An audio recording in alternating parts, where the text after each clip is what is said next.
really excited to be presenting at this marathon. And the work that I'm going to be talking about today has really been done in collaboration with the Denver Department of Public Health and Environment, with Bill Oberman, who I know presented earlier, as well as with several other academics in Colorado.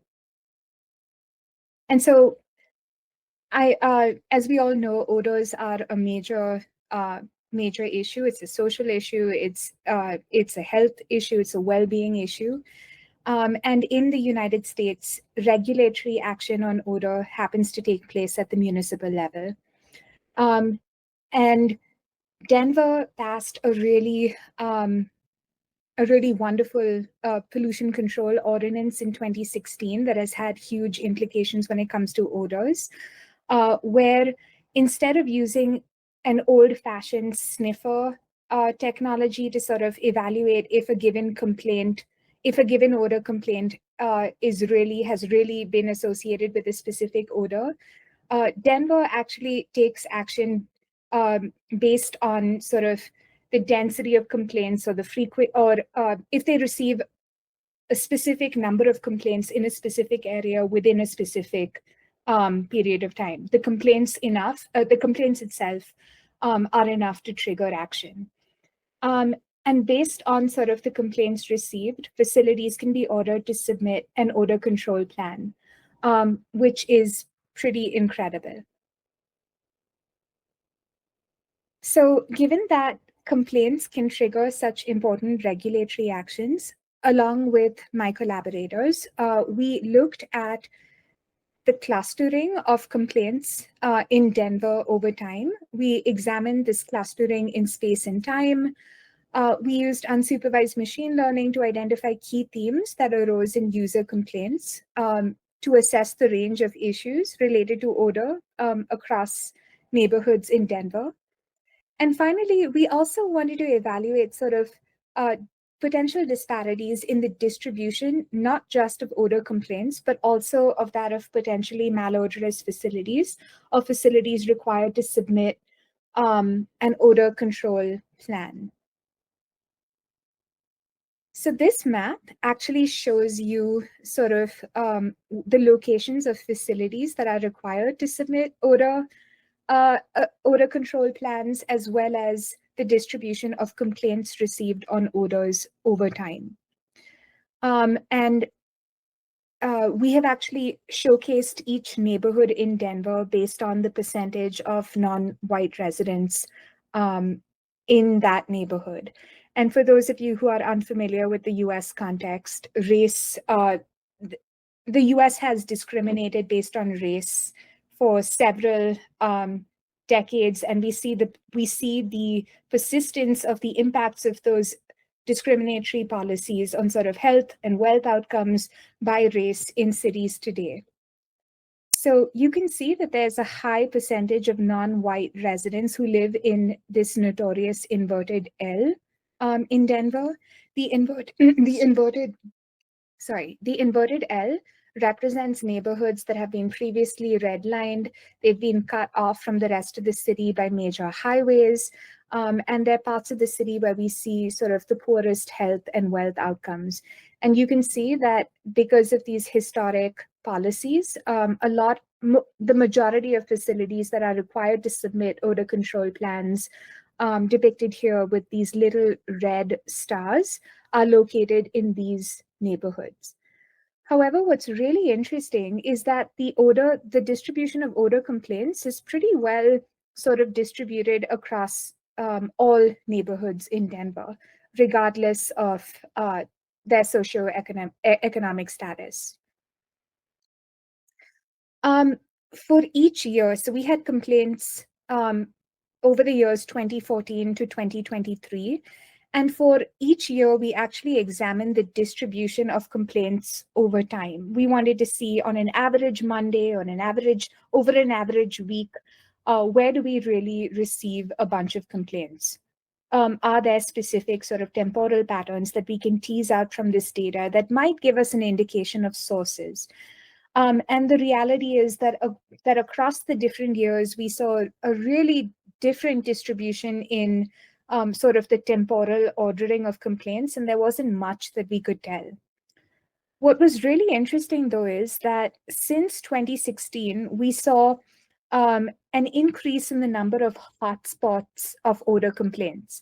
And what do I mean by hotspots? So we looked at all complaints made to the city across Denver. We clustered complaints that were made within the same hour in the same 1 kilometer radius. And we looked at the number of hotspots, the number of sort of clusters of complaints with more than a specific threshold of complaints within a given hotspot. And what's really interesting is that you can see that these clusters of complaints increase over time. And we're not quite sure if this increase is driven by facilities per se, or if these clusters of complaints are really driven by an understanding amongst residents about the import of their complaints and sort of the regulatory action that their complaints would trigger. And this is something that definitely needs further investigation. But it has been interesting that we've seen, these increasing numbers of complaint hotspots across the city.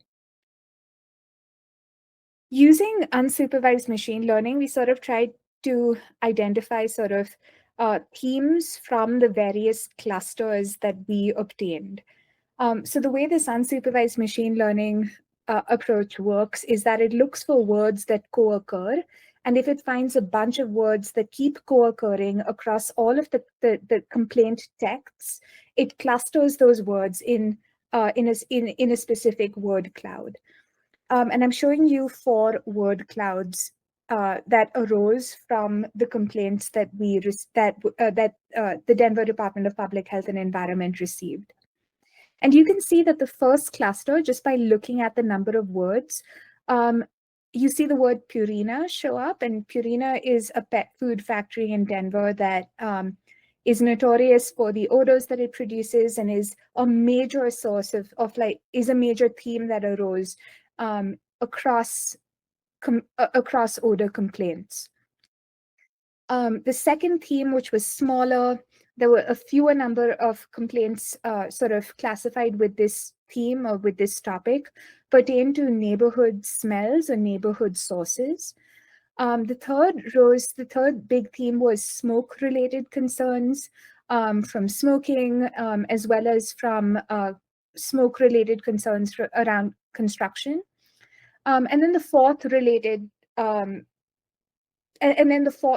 topic was completely focused on marijuana, and there were many topics classified under this theme that were received by the city. I know that this table is hard to look at, but essentially what we did was we wanted to see if there was a significant distribution in the density of complaints. And by density, we looked at the number of complaints per residents in a given neighborhood, or the density of complaints when looking at just the pure area of a neighborhood. We wanted to see if there were significant differences in the densities of complaints as broken down in neighborhoods that were divided based on the following categories. We wanted to know, was there a higher density of complaints in neighborhoods with a higher than median percentage of Black residents, of white residents, in census tracts with a higher than median percentage renter occupied units, etc. We also looked at, do we see significant differences in the density of facilities located in neighborhoods categorized in this manner? What was really interesting was that although we found that there were significant differences in sort of the distribution of facilities in neighborhoods categorized by these socioeconomic outcomes, as you could probably sort of tell from the map that I first showed, there was not a significant distribution. There was not a significant difference in the distribution of complaints across neighborhoods categorized by these different socioeconomic factors. What was interesting, though, was that we did find a significant increase in complaints received in neighborhoods that were gentrifying versus neighborhoods that were not gentrifying. And we've been puzzling as to why this is the case. And some of the reasons are residents in some of the poorer neighborhoods are either have grown accustomed to these chronic odor issues and don't complain as much.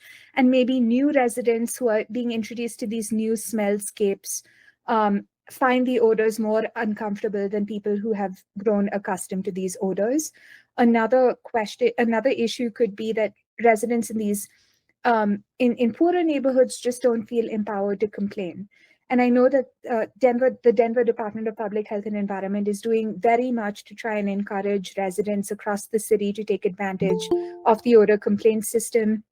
And we need to investigate more to see sort of what is going on here. So key takeaways: complaints were higher in gentrifying areas. The density of complaints were higher in gentrifying areas compared to others. However, facilities are there are significantly more facilities in these poorer locations. And future steps of this project include a better understanding of the health impacts of odors in Denver.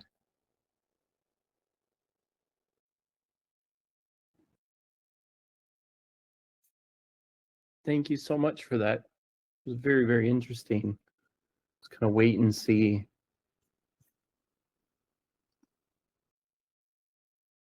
If we get some questions come in.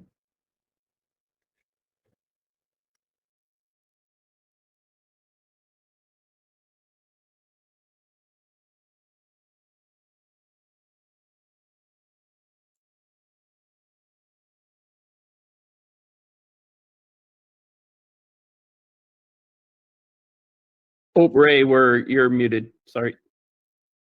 Sorry, my mouth is moving, but no sound's coming out. So the story of a new neighbor is a common story everywhere. I did a project recently for an apartment complex, which is on a waterfront. And all of a sudden, waterfront odors, which are typical for every lobsterman that's in the harbor, would be just everyday life, somehow is deemed offensive. So it's not even that people aren't empowered to complain. They just understand that this is the life that's here, and this is the odors that represent that life. And can something be done? Well, maybe, but on the other hand, you know, fishing is fishing and farming is farming, and that has to be weighed in. That's my observation and comment. Your response. Thank you so much. It makes complete sense that, you know, not all odors trigger sort of unpleasant symptoms in everybody. Sometimes odors are part and parcel of, certain odors are part and parcel of life. So it's good to know that what we saw in Denver is not unique. So thank you for that. You hear me, guys? Okay, this is Yeah. I was in Switzerland sometime, and there was Lake Geneva. Good, and that was so cleaned that fish died because there was no stuff for the fish to live. And then eventually people said, "Oh my God, I'm a fisherman. You killed my fish."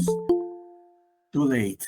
So we can learn maybe from some lessons on how to be a part of this planet, roughly. Yeah. Yeah, thank you. That's fascinating. I was like shocked. I'm not fishing, but I was shocked.